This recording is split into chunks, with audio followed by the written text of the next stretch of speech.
శ్రీమాతి నమః శ్రీ గురుభ్యో నమః. మన ఛానల్కు స్వాగతం. రేపే ఎంతో శక్తివంతమైన అతీంద్రియ శక్తులు కలిగిన గురువారం రోజున గురు పౌర్ణమి.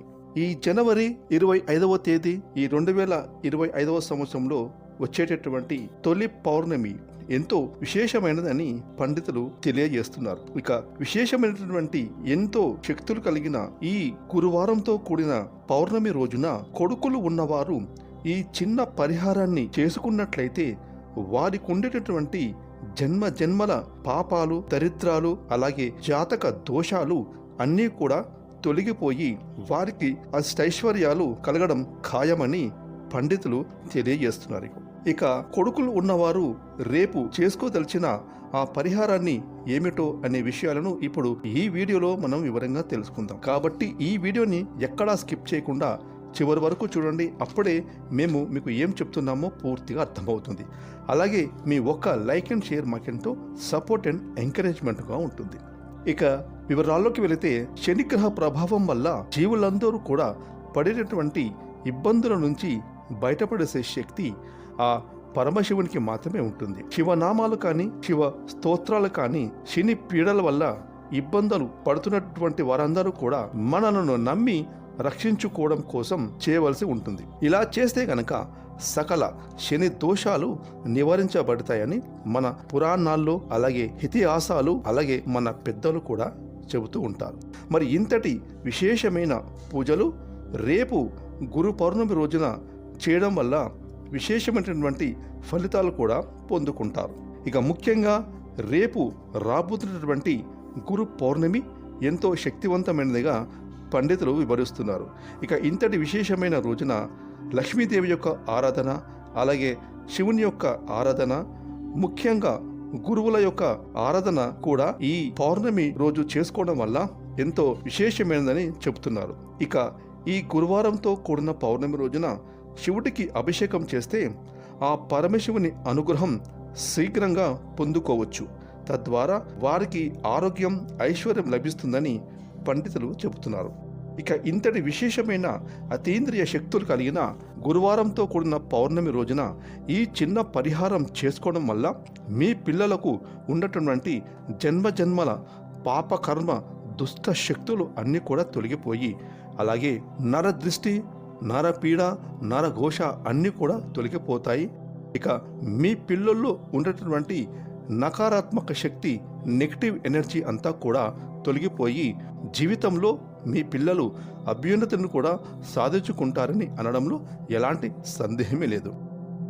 ఇక ఈ జనవరి 25వ తేదీన గురువారంతో కూడిన పౌర్ణమి రోజున నదీ స్నానం ఆచరించి చాలా విశేషమైన ఫలితాలను కూడా పొందుతారు. అంతేకాకుండా ఈ విశేషమైనటువంటి రోజున మనకు పౌర్ణమి కూడా వచ్చింది. కాబట్టి ఈ రోజున ఎవరైతే దైవ కార్యక్రమాల్లో పాల్గొంటారో వారికి ఈ సమయంలో విశేషమైనటువంటి శుభ ఫలితాలు ఖచ్చితంగా కలుగుతాయి.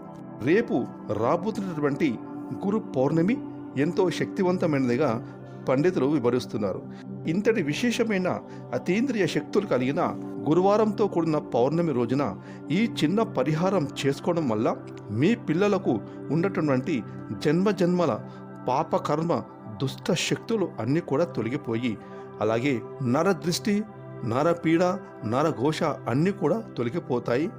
జీవితంలో మీ పిల్లలు అభ్యున్నతిని కూడా సాధించుకుంటారని అనడంలో ఎలాంటి సందేహమే లేదు. ఇక ఈ సమయంలో దైవశక్తి అధికంగా ఉండడం కారణం చేత ఈ యొక్క గురువారంతో కూడిన పౌర్ణమి రోజున ఆ భగవంతుని యొక్క విశేషమైన అనుగ్రహాన్ని కలగడానికి కొడుకులు ఉన్నవారు చేయవలసిన పరిహారం చూసుకున్నట్లయితే విశేషమైన పర్వదినాన ఈ చిన్న పరిహారం చేస్తే గనక మీ కొడుకులకు అదృష్టం వరిస్తుందని చెప్పడంలో ఎటువంటి సందేహమే లేదు. అంతేకాదు, ఈ గురువారం రోజున పౌర్ణమితో కూడిన రోజున ఈ పరిహారం చేయడం వల్ల ఎంతో విశేషంగా పనిచేస్తుందని, అందులోనూ గురు పౌర్ణమి రావడం కూడా ఇది అరుదుగా చెప్పుకోవాలి. ఆ భగవంతుడు ఎప్పుడూ తోడుగా ఉంటూ వారిని ఎల్లప్పుడూ కాపాడుతూ ఉంటాడు. వారికి పట్టినటువంటి దిష్టి అంతా కూడా తొలగిపోతుంది. వారి జీవితంలో చాలా బాగుంటారు. మీ కొడుకులు చిన్నవారైనా అలాగే పెద్దవారైనా సరే చదువులో ముందు ఉండాలన్నా, ఇక పెద్దవారైతే చేస్తున్న పనుల్లో ఎక్కువగా డబ్బులు సంపాదించాలన్నా కూడా ఈ చిన్న పరిహారాన్ని చేసుకోవచ్చు. మీ పిల్లలు ఎక్కువ డబ్బులు సంపాదిస్తున్నా కూడా, అలాగే మీ పిల్లలు బాగా చదువుకుంటున్నా కూడా కొంతమంది ఓర్వలేరు. ఒకవేళ మీ పిల్లలకు దిష్టి తగిలితే కనుక తరచూ అనారోగ్యం బారిన పడుతూ ఉంటారు.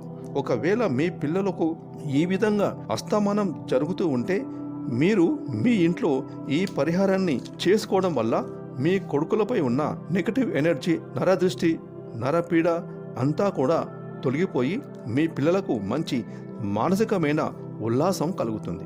ఇక రేపు ఎంతో శక్తివంతమైన పౌర్ణమి రోజున సాయంత్రం సూర్యాస్తమం తర్వాత, అంటే 6:30 తర్వాత మీ ఇంట్లో మీ పిల్లలకు కోడిగుడ్డుతో దిష్టి తీయండి. కోడిగుడ్డుతో దిష్టి తీస్తే కనుక మీ పిల్లలపైన ఉండేటటువంటి నరదృష్టి అంతా కూడా పూర్తిగా తొలగిపోతుంది. ఇక దిష్టి ఎలా తీయాలి అంటే, మీ పిల్లాడిని ఒక చోట కూర్చోబెట్టండి. ఎడమ చేతిలో కొంచెం కల్లుపు తీసుకొని, అలాగే ఒక కోడిగుడ్డును తీసుకొని 11 సార్లు మీ పిల్లవాడి చుట్టూ యాంటీ క్లాక్ వైజ్ అపశవ్య దిశగా, అలాగే 11 సార్లు క్లాక్ వైజ్ శవ్య దిశలో తిప్పండి. ఇలా దిష్టి తీసేటప్పుడు ఇరుగు దిష్టి, పొరుగు దిష్టి, అందరి దిష్టి పోవాలని చెప్పండి. ఇక దిష్టి అంతా పూర్తిగా తొలగిపోతుంది. ఇక ఆ దిష్టి తీసేసిన ఉప్పు అలాగే కోడిగుడ్డుని ఎవరూ తొక్కిన ప్రదేశంలో పడేసి వెనక్కి తిరిగి చూడకుండా ఇంటికి వచ్చేయండి. మీరు ఇంట్లోకి వచ్చే ముందు నీళ్లతో కాళ్ళను కడుక్కొని తర్వాత తలపైన నీళ్ళను చల్లుకొని ఇంట్లోకి వచ్చేయండి. ఇక మీ పిల్లలపైన ఉండే దిష్టి అంతా తొలగిపోతుంది. మీ పిల్లలు ఊహించని విధంగా అభివృద్ధిలోకి వస్తారు. ఇక అలాగే మీ పిల్లలపైన ఉన్న నెగటివ్ ఎనర్జీ, నకారాత్మక శక్తి అంతా పూర్తిగా తొలగిపోతుంది. నరదృష్టి, నరఘోష, నరపీడ, నరదృష్టి కూడా పూర్తిగా తొలగిపోతుంది. అలాగే పిల్లలు కూడా మారం చేయకుండా ఉంటారు. జీవితంలో వారి ఎదుగుదలను మీరే కళ్ళారా చూస్తారు. ఎందుకంటే ఎంతో శక్తివంతమైన ఈ గురువారంతో కూడిన పౌర్ణమి రోజున ఈ చిన్న పరిహారం చేసుకోవడం ద్వారా దేవతల యొక్క అనుగ్రహం కూడా మీ పిల్లలపైన విశేషంగా ఉంటుంది. ఈ విధంగా చేసుకోవడం ద్వారా మీ పిల్లలు డబ్బులను బాగా సంపాదించే అవకాశం కూడా ఎక్కువగా ఉంటాయి. ఇది కేవలం కొడుకులకు మాత్రమే కాదండి, చిన్న పిల్లలు అలాగే ఆడపిల్లలు లేదా తరచుగా అనారోగ్యానికి గురవుతున్న వారికి ఎవరికైనా సరే ఈ విధంగా రేపు పౌర్ణమి రోజున కోడిగుడ్డుతో దిష్టి తీయవచ్చు. ఫ్రెండ్స్, ఈ వీడియోని లైక్ చేయండి, షేర్ చేయండి. అలాగే ఇప్పటి వరకు మీరు కనుక మన ఛానల్ని సబ్స్క్రైబ్ చేసుకోకపోతే ఇప్పుడే సబ్స్క్రైబ్ చేసుకొని ప్రక్కన వచ్చిన ఆల్ అనే బెల్ ఐకాన్ యాక్టివేట్ చేసుకున్నట్లయితే మేము చేసే మరిన్ని ఇలాంటి లేటెస్ట్ వీడియోలు ముందుగానే మీకు నోటిఫికేషన్గా వస్తాయి. Thanks for watching.